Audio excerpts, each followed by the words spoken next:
नमो नारायणाय।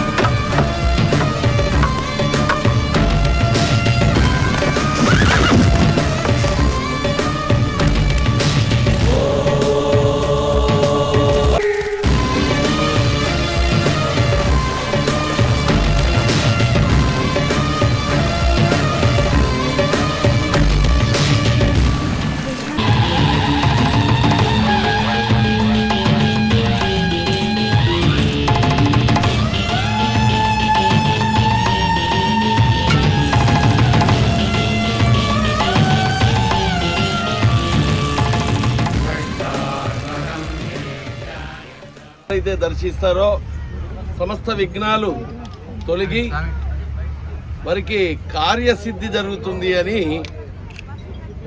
మన శాస్త్రం చెప్తున్నది. మృత్తికే హనమే పాపం యన్మయా దుస్సుతం కృతం తత్తాసి కాశ్యపేనాభిమంత్రిత. మనం మృత్తిక అంటే మట్టి, ఆ మట్టిలో వెళ్ళే ఇసుకతో సిద్ధం చేసినటువంటి సైకత మహాగణపతిని దర్శించడం వల్ల జన్మలో చేసినటువంటి పాపాలన్నీ పోతాయి అని మనకు శాస్త్రం చెప్తున్నది. సత్యం ఎక్కడ ఉంటుందో అక్కడ సైకత ప్రతిమలు కానీ, సైకత లింగం కానీ, సైకత మూర్తులు కానీ ఆరాధింపబడతాయి. శ్రీరామచంద్రుడు 14 సంవత్సరాలు వనవాసం చేసిన ప్రతిరోజు కూడా ఏ నది ఒడ్డున చేరినా సాక్షాత్తు శ్రీమన్నారాయణుడే రామావతారం అని చెప్తాం. ఆ రామావతారంలో ఇసుకతో చేసిన శివలింగాలకు పూజ చేస్తూ 14 సంవత్సరాలు ఆ వనవాసం చేశాడు అని మనకు చెప్తున్నది. మన అందులో భాగమే కుశతర్పణం, కుస్తాపురం శివలింగం, ధర్మపురిలో ఉన్న శివలింగం, అదేవిధంగా ధర్మపురిలో ఉన్న ఇసుక స్తంభం, ఇవన్నీ కూడా ఇసుకతో సిద్ధం చేసినటువంటి సత్య నిరూపణ, పరమాత్మను దగ్గరగా చేయడానికి పంచమహాభూతాల్లో పృథివీతత్వం కలిగినటువంటి సైకతాన్ని సేకరించి సైకత మహాగణపతి మహాగణాధిపతయే నమః మహాగణపతిని నమస్కరిస్తున్నాం.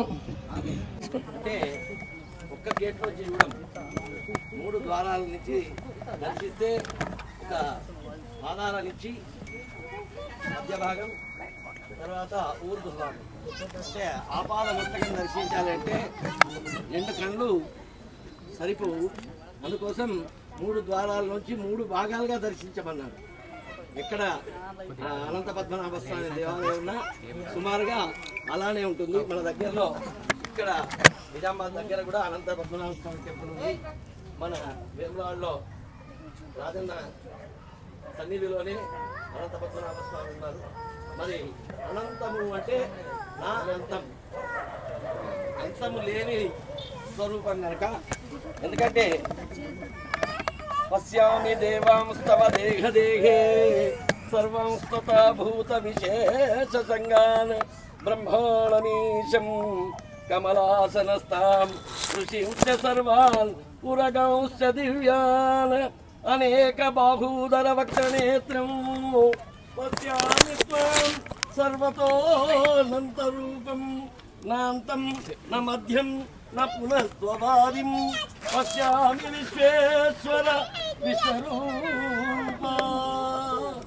ఆ అనంతమైన స్వరూపం మనకు ఏం సూచిస్తుంది అంటే అనంతమైనటువంటి ఆ పద్మనాభ స్వామిని, పద్మము అంటే నాభి నుంచి పద్మం వెళ్ళిన స్వరూపం. ముక్కోటి ఏకాదశి రోజు విజయస్వామి సాహసమైన ప్రక్రియ, దశావతారాలను అనంత పద్మనాభ స్వామి గణపతి సహా సుమారుగా 11 సైకత మూర్తులను ఒకే చోట వివిధ క్షేత్రాల్లో దర్శించే దేవతలన్నింటినీ ఒకే చోట మనకు చేసినటువంటి ఈ ముక్కోటి ఏకాదశి శుభ సందర్భంగా ఆయనకు శ్రీమన్నారాయణుని యొక్క దీవెనలు అనంతకోటి కలగాలని మనస్ఫూర్తిగా కోరుకుంటున్నాను. స్థానికులకు కూడా ఇక్కడ ఉన్నటువంటి భక్తులకు భగవంతుని మీద విశ్వాసం ఉన్నటువంటి ప్రతి వారిని ఇవి దర్శించాలి అని మనం టికెట్ పెట్టారు అంటే ఇది నిజంగా కూడా ఈ క్షేత్రంలో రావడం మనందరికీ అదృష్టం. టికెట్ చాలా తక్కువగానే ఉంది. మనం ఒక్కొక్క క్షేత్రం తిరగాలి అంటే దాదాపుగా ఈ అన్ని క్షేత్రాలు తిరగాలంటే 10,000 రూపాయలు మన జేబులో ఉండాలి. మరి పవిత్రమైనటువంటి సైకత స్వరూపాలను అంటే ఇసుకతో సిద్ధం చేసి తన చిత్రకళను ప్రదర్శిస్తూ భగవంతుణ్ణి అందులో జీవం పోసిన విధానంకు మనం ఆ టికెట్ విలువనే కాదు, మరి అందరూ కూడా దర్శించండి. అందరూ దర్శించి మరి భగవంతుని యొక్క అనుగ్రహానికి పాత్రలు కండి. సర్వే జనా సుఖినో భవంతు, శుభం భవతు. అందరూ కూడా ఈ మహదదృష్టాన్ని మిస్ చేసుకోకండి. శుభం. వైకుంఠ ఏకాదశి రోజు, వైకుంఠ ఏకాదశి అంటే యోగ నిద్రలో ఉన్నటువంటి శ్రీమన్నారాయణుడు నిద్ర లేచిన శుభ సందర్భం. నిద్ర ఎలా లేస్తాడయ్యా అంటే దక్షిణానికి తల ఉంచి ఉత్తరానికి దృష్టి ఉండే విధంగా శ్రీమన్నారాయణుడు శేషతల్ప పైన, అంటే ఇక్కడ మనం అనంత పద్మనాభ స్వామిని చూపించాం కదా, ఆ విధంగా నిద్రలోంచి లేచే శ్రీమన్నారాయణుడు ముక్కోటి ఏకాదశి రోజు సమస్త అనేక మంది దేవతా ఋషి పుంగవులకు దర్శనమిచ్చే పవిత్రమైన రోజు ఈరోజు. ఉత్తర ద్వారం అని అందుకే అంటాం. ఉత్తర ద్వారంలో దర్శించడం కారణం ఏందయ్యా అంటే సమస్త భక్తులను అనుగ్రహించడానికి యోగ నిద్రలోంచి మేల్కోవడమే. ఆ మేల్కొన్నటువంటి శ్రీమన్నారాయణుడు ముక్కోటి ఏకాదశి నాడు సమస్త భక్తులను అనుగ్రహ దృష్టి ప్రసరింపజేస్తాడు. మరి శ్రీమన్నారాయణుడే సృష్టి క్రమాన్ని మత్స్యావతారం నుంచి కలికి అవతారం కనుక తీసుకున్నాడు కనుక ఒక్కొక్క అవతారానికి దుష్ట శిక్షణ, శిష్ట రక్షణ కోసం ప్రతి యుగంలో కృతయుగం, త్రేతాయుగం, ద్వాపర యుగం, కలియుగం నడుస్తున్నది. ఇంకా కలికి అవతారం రాలే, శ్రీమన్నారాయణుడు ఇంకా అవతరించలే. కలికి అవతారం మనకు మొదటి పాదంలోనే ఉన్నాం కనుక అందరం ఇంకా పాపులం కాలేదు కనుక కలికి అవతారం రాలేదు. మనం ఇంకా ధర్మాచరణలోనే ఉన్నాం. ధర్మాచరణం నశించి మనిషి మానవతా విలువలు కోల్పోయినప్పుడు ఆ కలికి అవతారం వస్తుంది. ఆ కలికి అవతారం శిష్ట రక్షణ కోసం, అంటే మంచి వాళ్ళను రక్షించి దుష్టులను శిక్షించడం కోసం ఈ కలియుగంలో కూడా శ్రీమన్నారాయణుడు వస్తాడని మన విష్ణు పురాణం చెప్తున్నది. మొట్టమొదలు సైకతం గురించి చెప్తాను.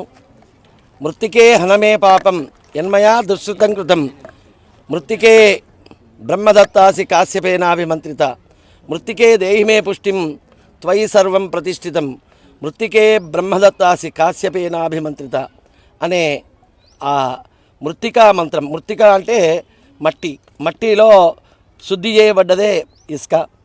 మట్టిలో ఉన్నటువంటి మట్టినంతా తీసేసి మిగిలిన భాగం అంతా ఇసుకగా భావిస్తాం.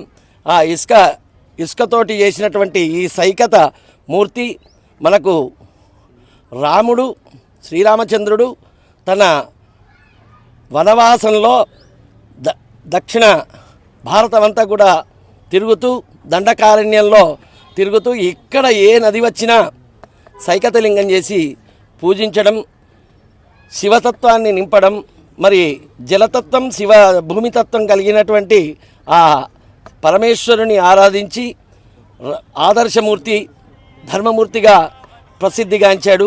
ఆ ప్రసిద్ధిగాంచిన రామచంద్రుడు కలియుగంలో శ్రీమన్నారాయణుని స్వరూపంగా భావించి మనం అనేక రకాలుగా రాముని మంత్రాన్ని తారక మంత్రంగా మనం భావించి ఉపాసన చేసి తరించిన వాళ్ళు కోటాను కోట్ల మంది.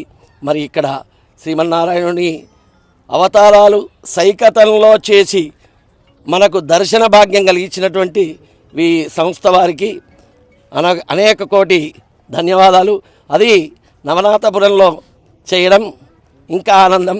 ఎందుకంటే నవనాథ సిద్ధులందరూ కూడా ప్రపంచమంతా వెతికి ఇక్కడికే ఉపాసన చేయడానికి తపస్సు చేయడానికి వచ్చారు అని నవనాథపుర చరిత్ర సిద్ధులగుట్ట చరిత్ర చెప్తున్నది. అలానే ఇక్కడ లోక కళ్యాణం కోసం మంచి యజ్ఞ కార్యక్రమం కూడా చేశారు.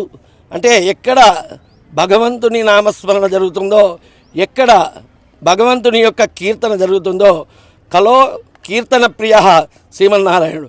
మరి ఆ యజ్ఞం చేసి భగవంతుని కీర్తించినటువంటి ఈ క్షేత్రానికి దగ్గరలో ఉన్న అందరూ కూడా దీన్ని దర్శించిన వాళ్ళందరికీ ఈ భోగభాగ్యాలు పుణ్యఫలం దక్కుతుంది అని మన శాస్త్రం చెప్తున్నది. శుభం భవతు.